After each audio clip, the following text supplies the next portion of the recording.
Good morning, it's June 20th, 2022. It's the day after Father's Day, and thought I'd take a wee walk out to do the morning chores and take advantage of the cooler weather and basically get on with the day, I guess, after the heat wave that we've been experiencing. So anyway, this is my first kind of video, so we'll see how it kind of pans out. I have no real plans for this one, just kind of thought I'd record what the general kind of morning looks like at the start of day. I'm usually up a lot earlier than this. In fact, I was up a lot earlier than this, but decided to kind of take a rest because it is a holiday and to have a cup of coffee before I went out and did everything. So anyway, a little bit of a show around. You'll have to excuse the mess. We are in the process of relocating to Tennessee, so we're kind of uprooting a whole bunch of stuff. And while we're doing that, it's just taking advantage of whatever time we can and to kind of get things done around the place as best as we can, while fitting in the usual full-time job and all that kind of stuff as well. So yeah, here we go. So I'm just going to flip this now, and we'll see how this works out. Alrighty, so the ducks are and the chickens are very, very keen to get fed this morning. It's a little later than they normally do. They're going to roam around. I'm just going to walk. I've got a container of water here for the thing. This is the first batch of Muscovy ducklings that we've had. They've grown stupidly big in a very, very short period of time. These bigger ones are a little over 5 weeks now, so they're kind of really sprouting.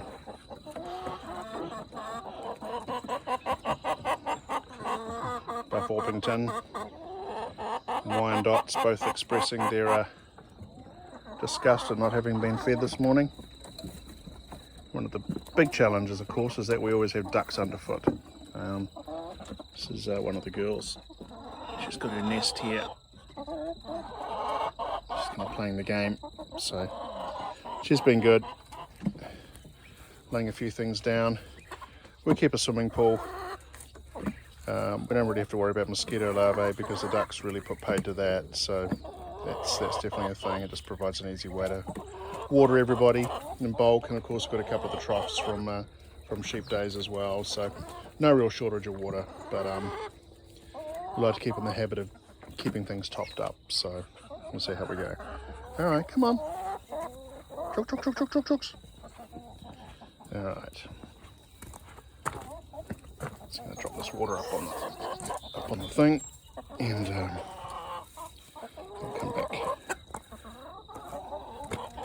Chickens are a little presumptuous. They like to pretty much make their way to the doorway.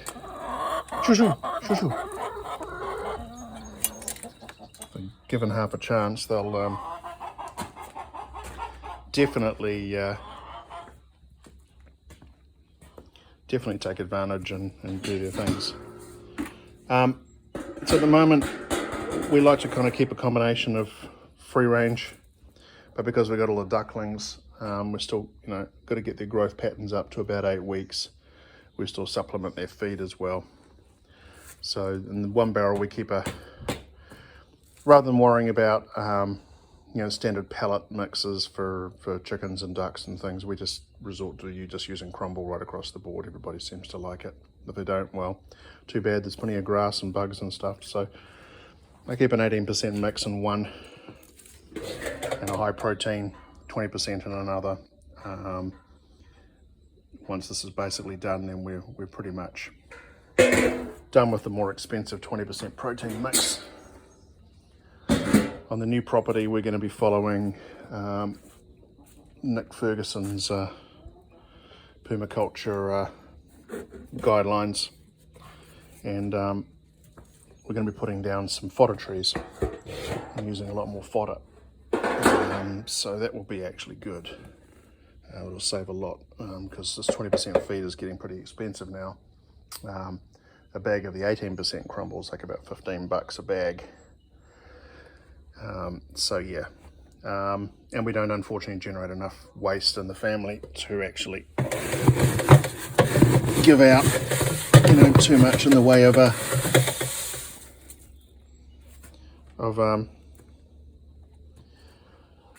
extra scraps and scritchings and scratchings for the chickens. So it's kind of a thing. In the mornings I normally give out 2 scoops. I'm just going to do one at a time because otherwise they're going to be complete pains in the ass that just kind of run their way around. If you look here, you can see that already I'm kind of being surrounded by poultry, fowl of various kinds. It's a fowl gathering. The ducklings are as cute as buttons. The colouring on these ones are just absolutely gorgeous. And the boy muscovies are really protective. They're like amazing. And in fact, we've got 6 boys, which is too many. This is Whitey. I call him Whitey for obvious reasons. He was one that we raised from an egg. All the others we picked up from locals. Whitey's kind of been in the wars, as you can tell. He's pretty much picked on by a lot of the boys, but if you'll notice, there's a lot of suspiciously white ducklings kicking around the place. So we kind of think Whitey's had a bit of a sly side. He's taken the brunt of the fighting from the boys, but he's kind of been a bit of a Casanova and stuck his beak in there. So yeah. So I'm just going to drop a little crumble down just to distract them.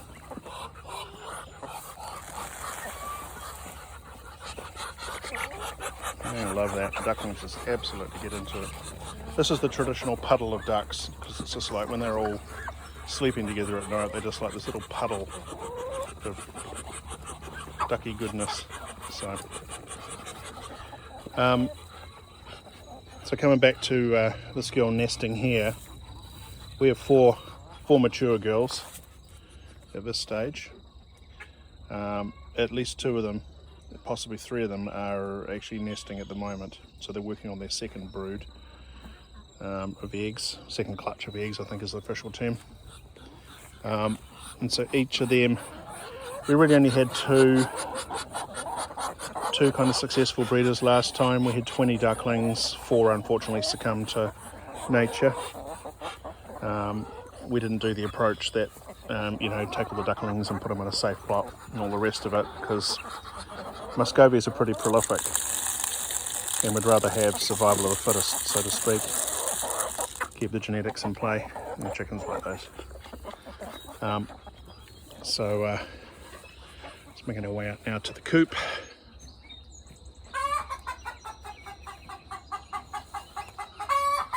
Like some of them are lay an egg, but we'll see.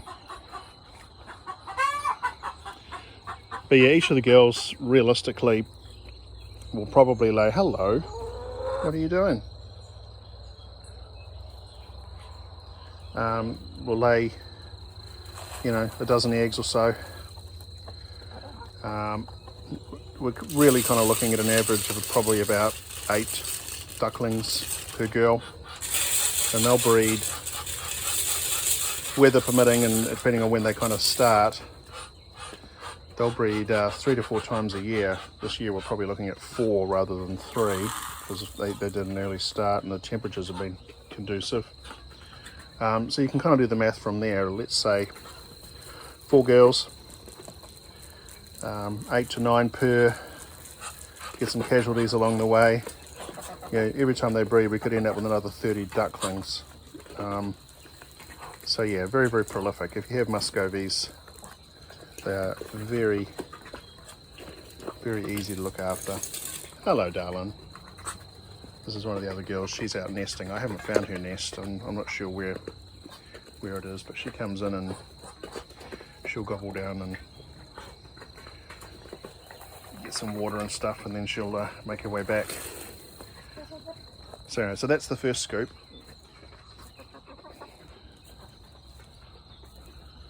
This is one of the other girls. I'm not sure quite what happened there. She's gathering feathers, so I'm going to suggest that she's probably going to take those back to her nest.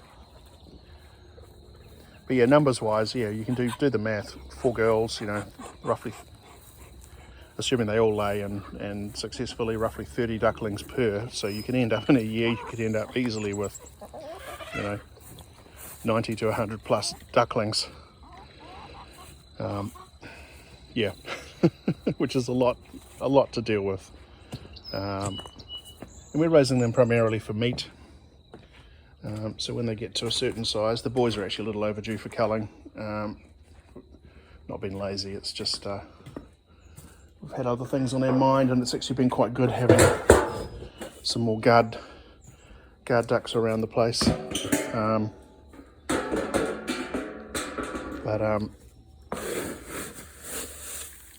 We're going to get to that stage soon. So there'll probably be some videos on that, I guess, just to deal with that, the other side of farm life. And the rest of them, we're pretty much selling them on Craigslist, and hopefully we kind of get some takers. Otherwise they're going to end up as freezer meals as well.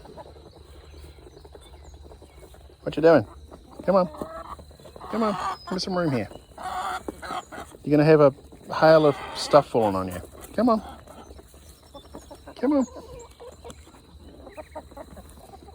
All right, I'm going to have to get down in here. There we go. Dear oh dear.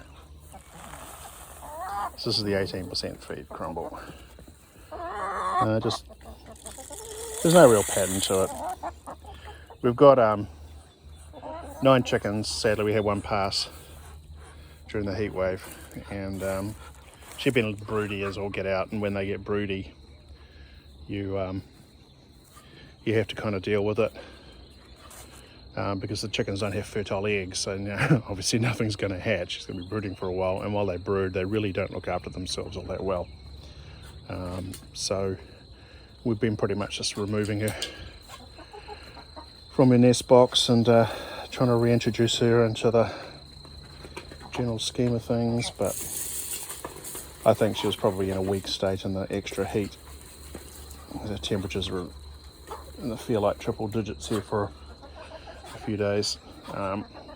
Really just kind of put paid to her. Plus these girls are getting on. We've had them for a couple of years now, and they're kind of getting to that stage. So before we go, we may end up having to do a cull of them as well, because I think, realistically, we're kind of looking at a fairly substantial trip, and a lot of stress. Stress on animals is never a good outcome. So, anyways, so these are our ducks and chickens.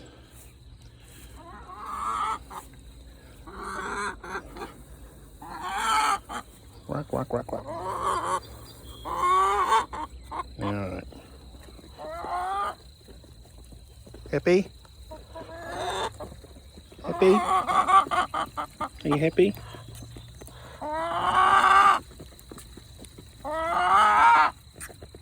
The boys are really good. So the boys will actually let the ducklings feed to their fill.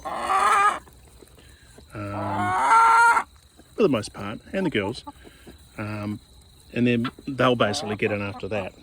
There's a few exceptions, but generally that's kind of the rule. It's kind of weird. I don't know whether this is a Muscovy thing or I don't know, but having a good swim? Yeah, but it's pretty interesting. Hey boys, what you doing, sweetheart? What's going on? You better watch out. Yeah. I'm not sure if she's the one who I was looking at earlier. I've got a couple of those girls that are similarly coloured. Nope, she's in there. So this is one of the other ones. We had one, she was living in the chicken coop. And unfortunately her first batch of eggs didn't survive the cold snap. She laid early, and so she was sitting basically on dead eggs, and the challenge we had was that the other girls had really tiny baby ducklings, and so when they would come in or she would go out, she would actually, peck at them, and it wasn't really good. So we put some fake eggs underneath her, and she was quite happy in the duck coop for a while. What you doing, sweetheart?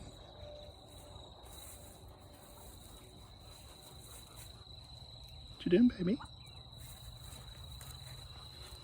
Not sure if she's going to do it. They have this wonderful little trill. It's cute as all get out.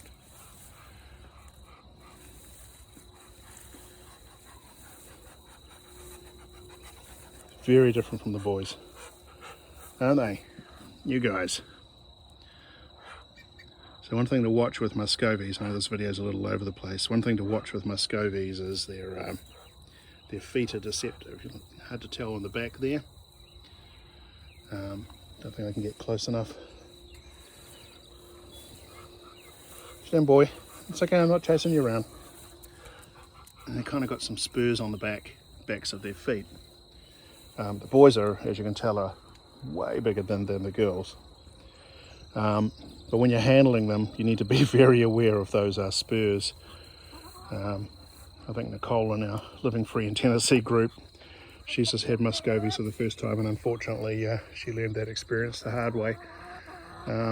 Yeah, you gotta respect that, because when they're fighting, they're quite happy to use them. Let's see if I can get a close up on. And the sneaky little beggars, when they're in full-on protect mode, they'll kind of circle around and behind, and when they're horny, they're kind of happy to hump anything. So they'll. We've had a few occasions where we've had to pull them off, shall we say. It's quite an experience, but like a lot of males in the animal kingdom, you just need to kind of dominate them a couple of times and they'll do the job. So yes.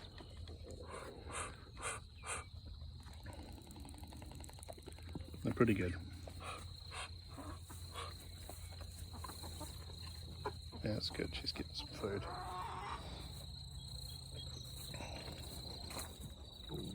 Now she's off her nest. So yeah, here we go and get a photo. So yeah, so she's got lots of eggs. Good dozen at least. And she'll just basically sit on those for a while. Occasionally, if she thinks an egg's not viable, she'll push that out to the edge. And you'll see there's a lot of fluff and fur. They literally pull out their breast feathers with their beak, and they'll seek out other feathers and make sure that the nest is nice and comfortable. Right, water time.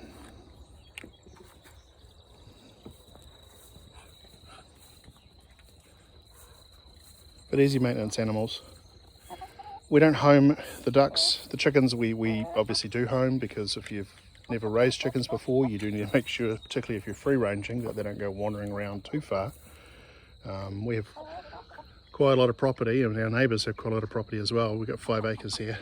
So when they go roaming, they do go roaming. But with chickens at least, you home them in their coop. They know where home is, and come some sunset, we just come in and do a head count, and that's basically the end of that. So, hey, sweetheart, you're pretty. Yes. Hey, darling, what you doing? You gonna show me where your nest is? Oh yeah? I know you have one somewhere. You've been very clever about it. She's a really good mama. She actually only had a few ducks that made it, a few ducklings that made it, and the other duck, who actually ended up hatching a whole bunch, hers, she was like less motherly, shall we say, so she really didn't care too much. And this one here, she basically took over about eight of the other girls' ducklings. I'm just going to follow her. Got this video going. I'm just going to follow her to see where she's going. This is our Overgrown Dog Run. which is not. I could get in here with a weed whacker and put paid to it, but honestly, it's actually a really good place for the ducks just to kind of thrive. And Kirsten had rabbits here, so she's got the remnants of a rabbit cage going on. But I have not actually been able to see where her nest is, so I'm just going to take advantage of this to see if I can find out, because I'm curious.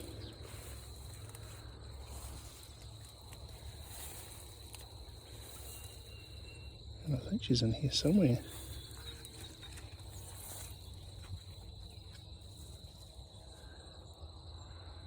Well, she's got a good nest if she's really well hidden it.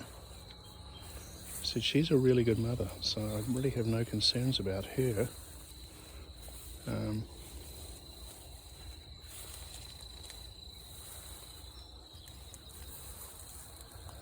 I think she's somewhere in here. Some morass of weeds and things, because it's kind of perfect cover. So I'm not going to disturb her this time around, but I think she went in through here somewhere, which makes me happy that she's in a good place. So the Muscovies, yes, right, homing Muscovies. Homing Muscovies is a whole different thing. So the girls fly, the boys get too big and they're just too heavy to fly. So when they get to maturity, they'll get their wing feathers in.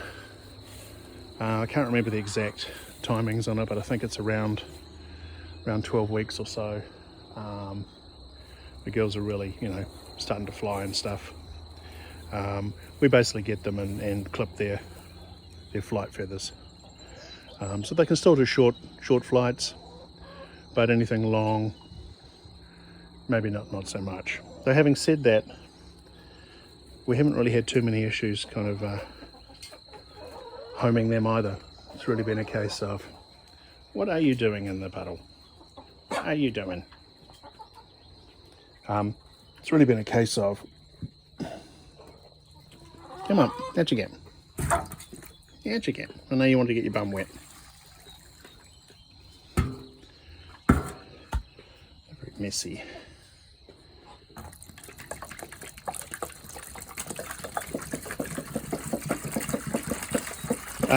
Yes, a homing, so they would like fly around the house, but they'd always come back and land. And then they don't really stray very far at all. As long as you have a good water source for them, that they're not like normal ducks, well, other kinds of ducks. Muscovies are kind of fairly territorial, and they really won't wander too far away, which is good. And bad, because what you're not really seeing a lot of in this video is the sheer volume of duck shit that's basically everywhere, and it's not exactly it's fairly smelly. So anyway, so that's the morning ritual. A little slower than I normally do. First thing in the morning, I'll just get up and knock it out. But I thought I'd capture it and let people see what our kind of mornings look like. Trough there I need to do something with. We've got a lot of stuff that we need to do here. So much to do before we move. But so to say, well, the move is months away, but there's a lot of stuff to do. Fix that lawn tractor, that's not in a good shape. But again, kind of is what it is. This is the original coop duck coop that Dawn actually made. So it's just cattle panels. I think she might have put a video up on it on her Autumn Dawn Endeavours site. But it's really good. Repurpose some doors and frame, and just used a tarp to basically kind of cover it. And this was really, really good for raising the ducks initially. But now we pretty much just leave it open, and it's somewhere they can come if they need to get some shade, and when they're raising the little ducklings, it gives them some shelter as well, which is kind of nice. So yes. Right, well, that's the morningish stuff done. I think we might have a chicken nesting. I saw one there. What you doing, darling? You making some eggs? Good girl. As I said earlier, we've got Wyandottes and Buff Orpingtons. We had our first batch of chickens, chicken crack for homesteaders, was Buff Orpingtons only. We ended up, they came to age and we basically processed them, ate them, they were delicious.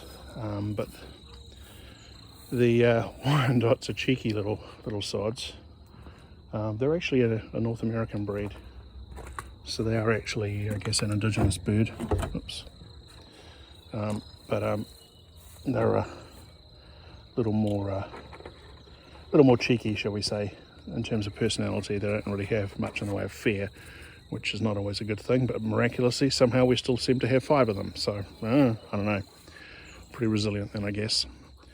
And our Buff Orpingtons, yeah, sadly we lost one, so we're down to 9 from the 10 that we had. Actually, we had 12 originally.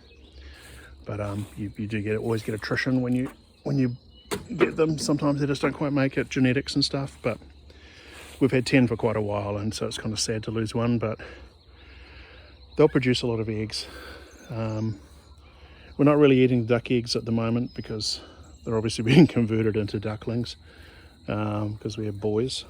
Otherwise, we would definitely be eating duck eggs because they are delicious, as are muscovies. But our chicken eggs. Hey, sweetheart. Nope. I'm not sure we want to video duck sex. You just go to YouTube and you can watch the horror. It's not exactly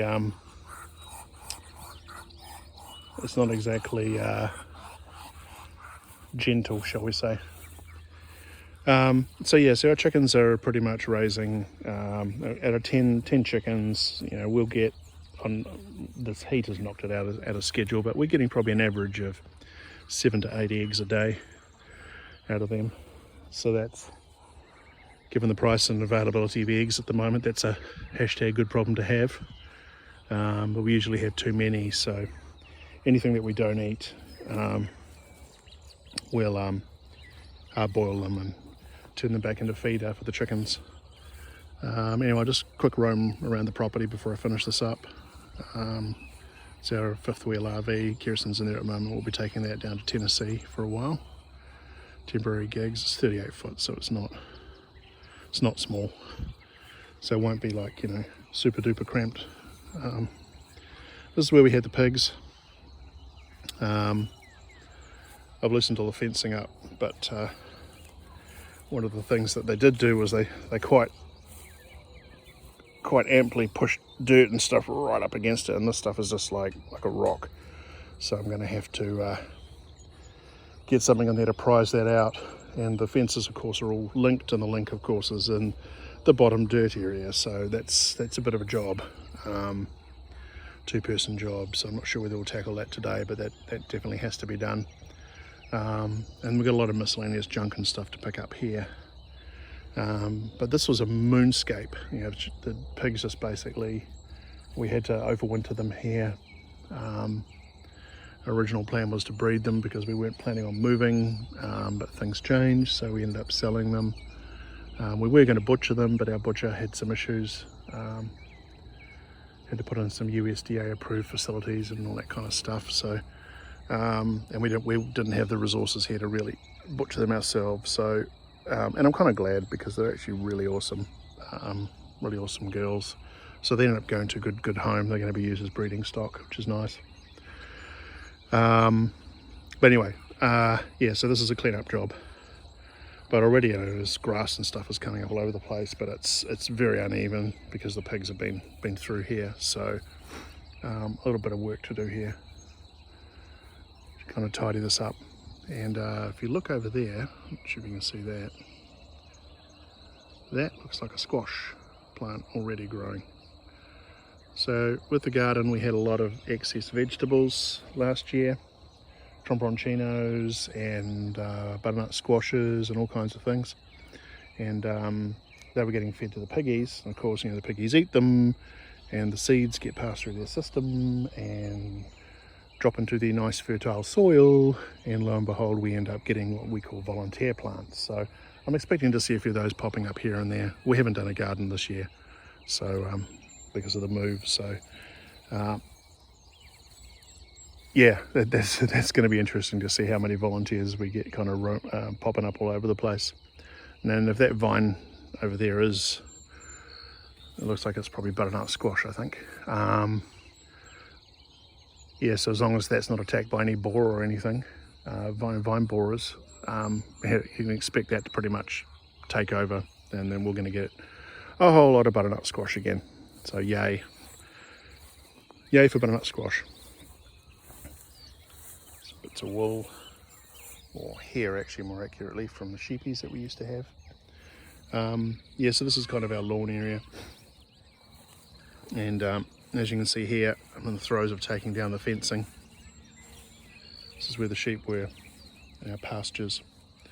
And this is set up, you can't actually tell now because I've pulled all the posts down, but this was set up with like a perimeter. So the perimeter was basically set up as like an L shape around the outside. And then we have a series of these handles here, but actually more these big piles of cord here that I'm going to pick up today.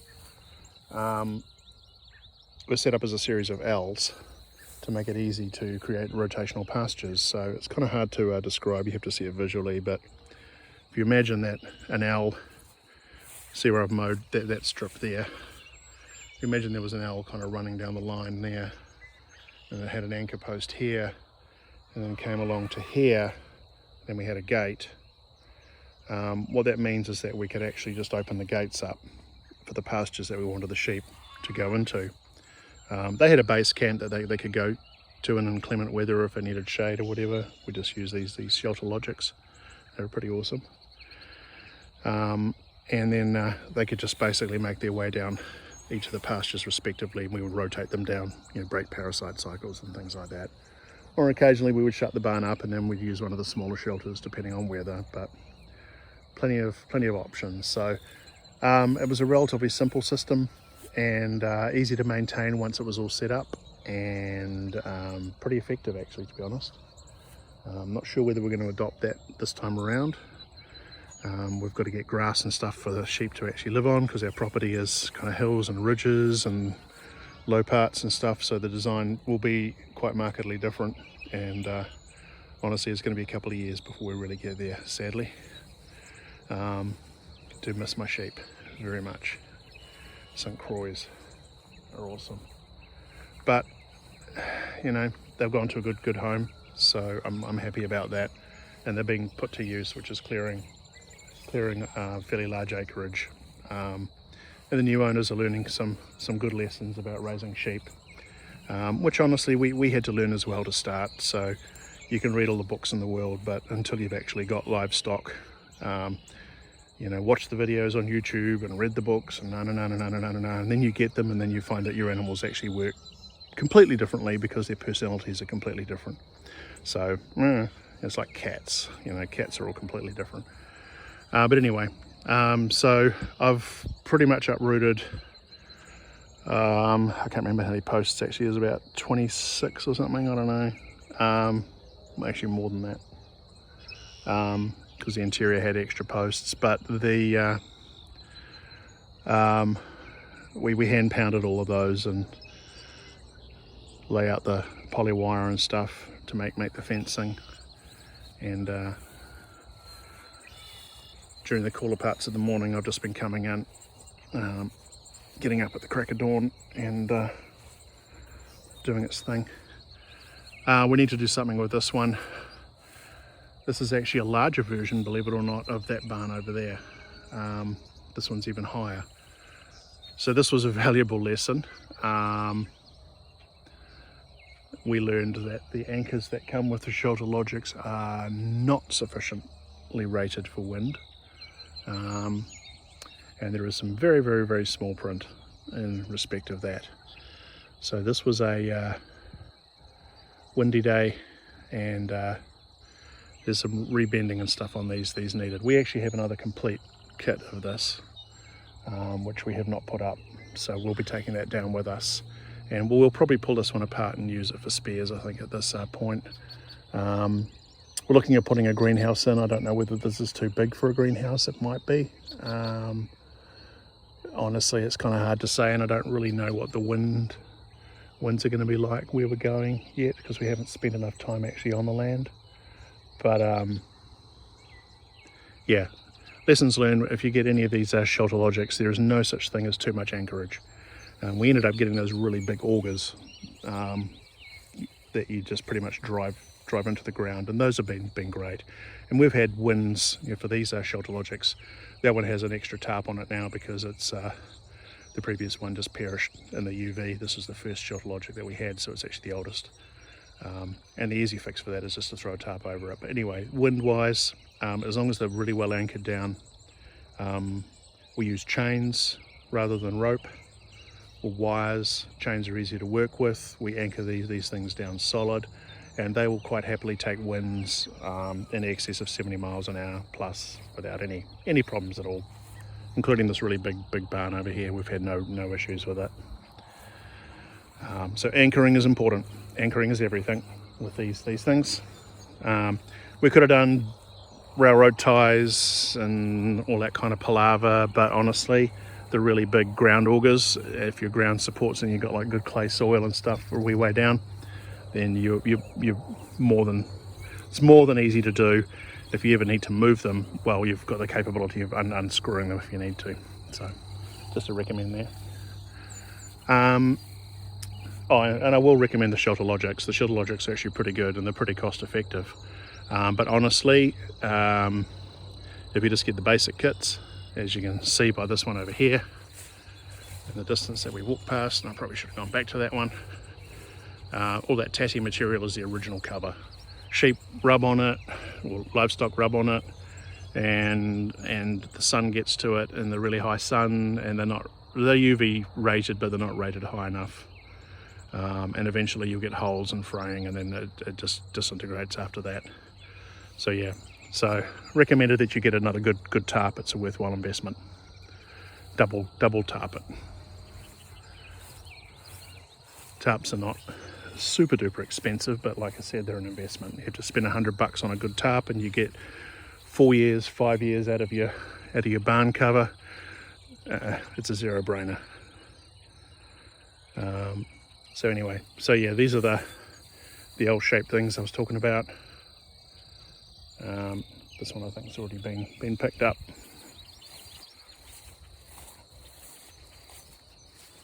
Walking down, lovely day today. It's really nice. Temperatures are really good. I wish those was like this all the time, but sadly not. So yeah, as you can see, this going off in the distance there is making its way up towards the fence there. So that's a job I've got to do, is coil these up before I start pulling the external fence down, and take it from there. And we just had step-ins.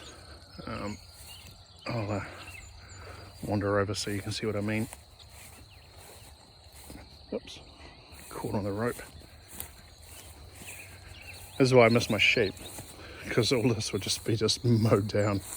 But they're like really good. This was like really crappy soil and stuff before we had sheep, and the plant life here just regenerates. They kind of poop everywhere and chew it down, and it's just really good. Another couple of years and this will just be unrecognizable. So yeah, so step-in posts, cannot recommend step-in posts enough. Really good.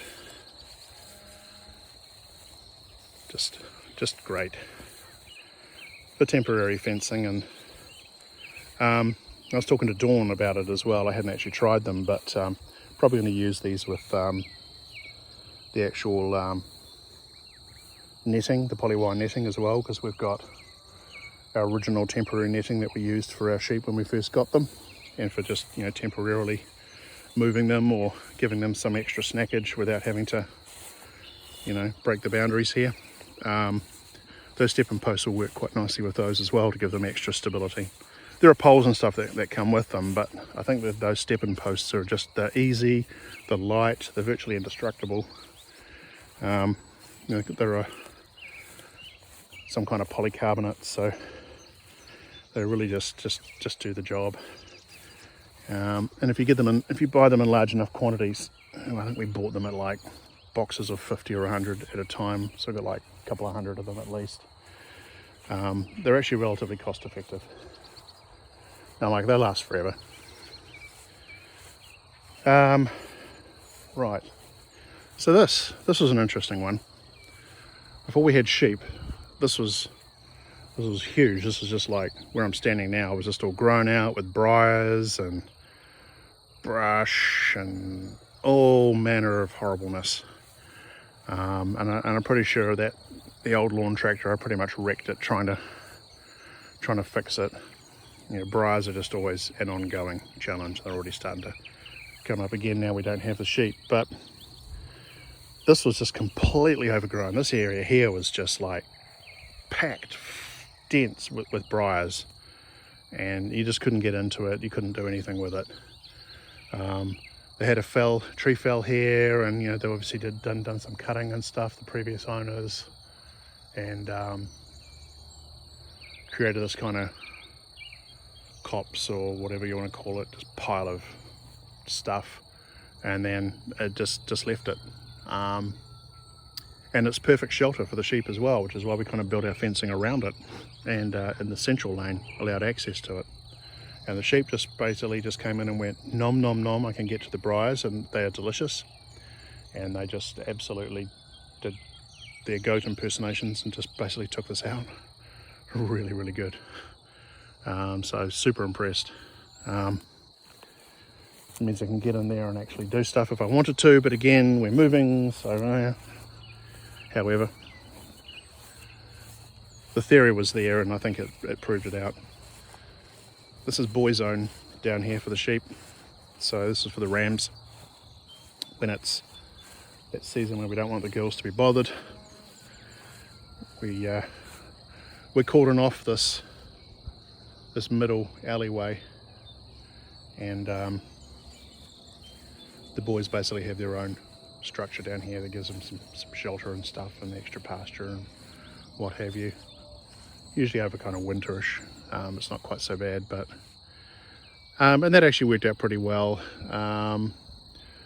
until we got a new, more precocious St. Croix. She kind of turned up and did her whole "woo boys," and sadly that meant that a couple of the boys got a little too rambunctious and went through the electric fences to get there. So after that it was basically nature will take its course, which is why we ended up with winter babies.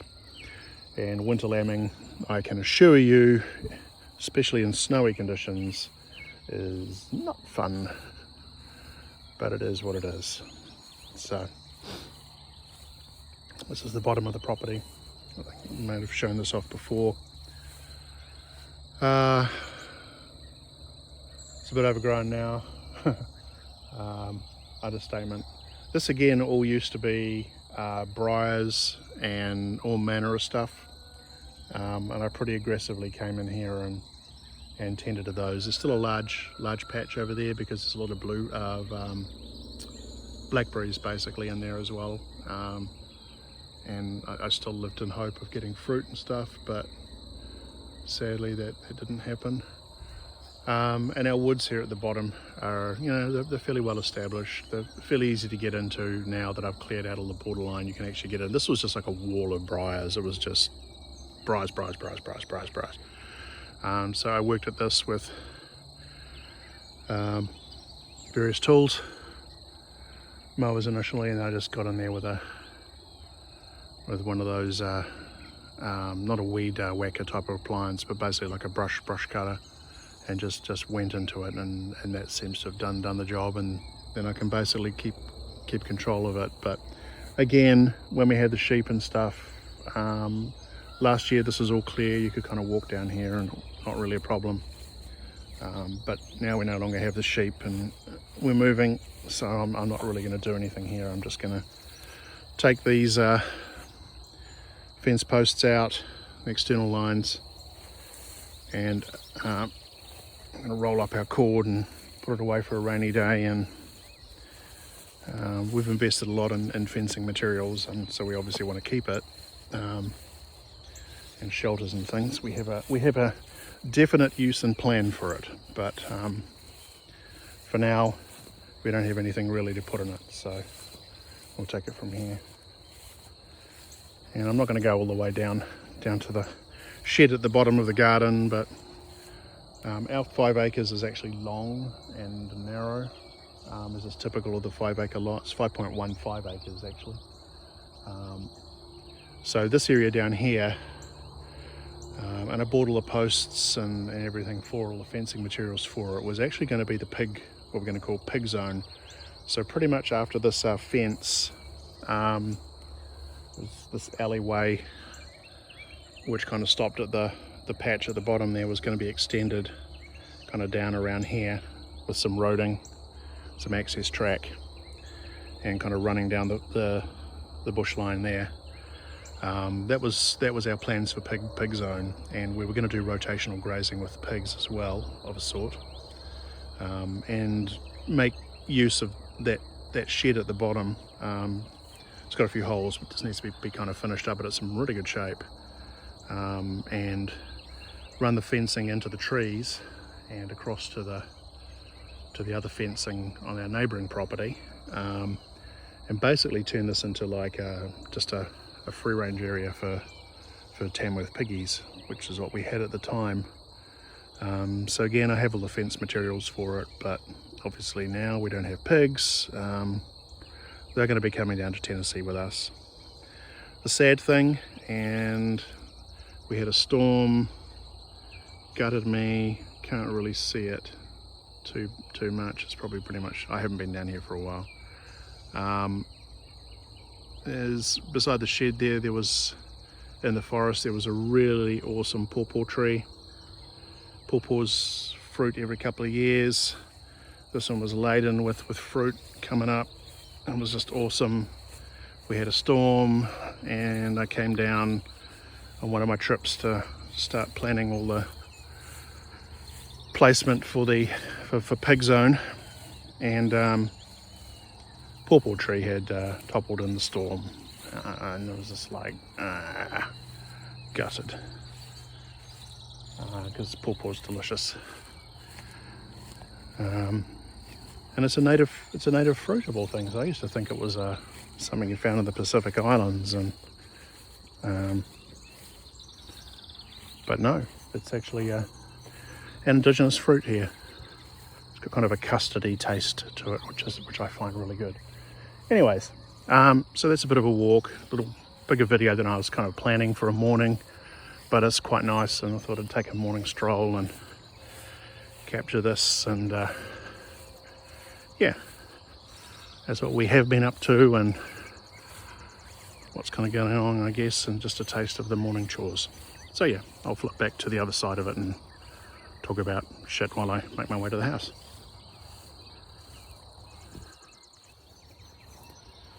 Alright, enough of the, well, scenery is probably better.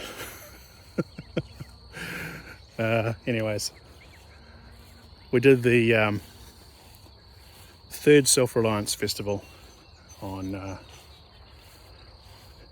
11th and 12th.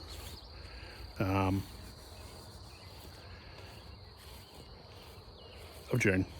Dawn did a pig processing workshop on the 10th.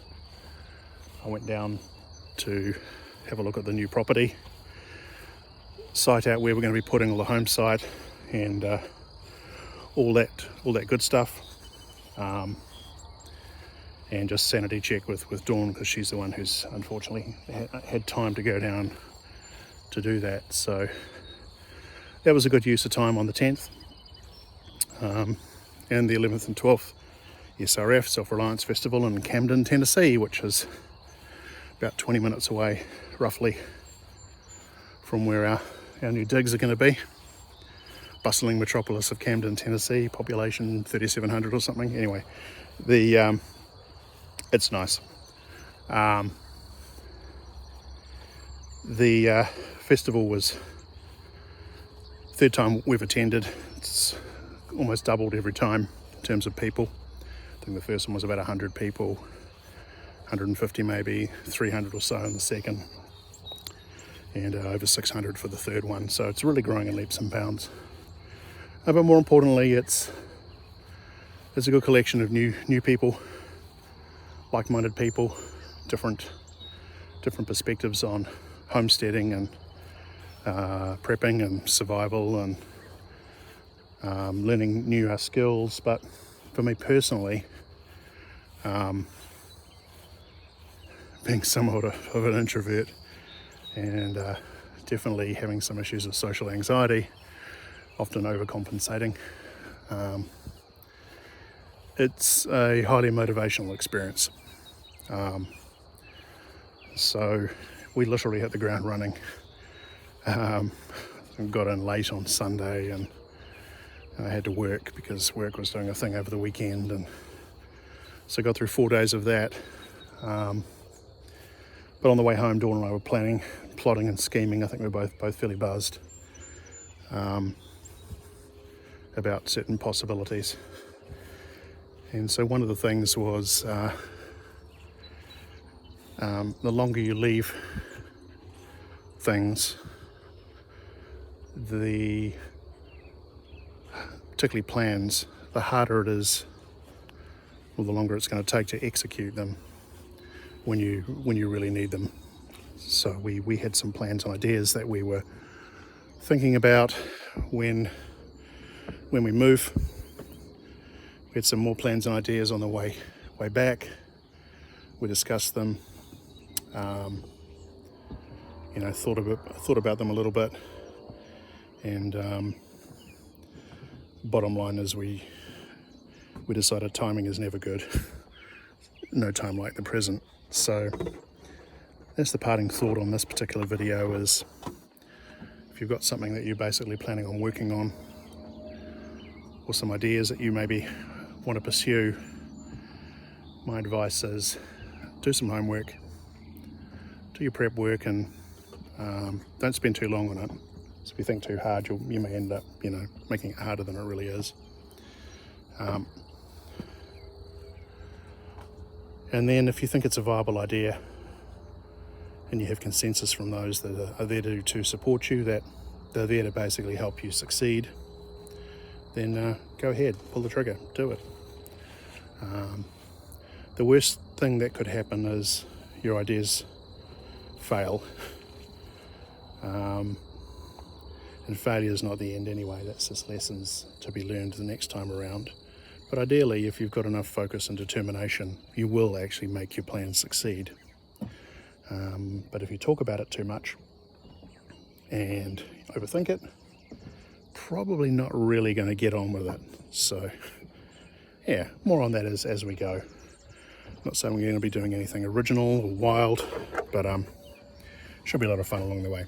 Anyway, if you've gotten this far, thank you for listening, and I'll record some more video again soon. Kia ora.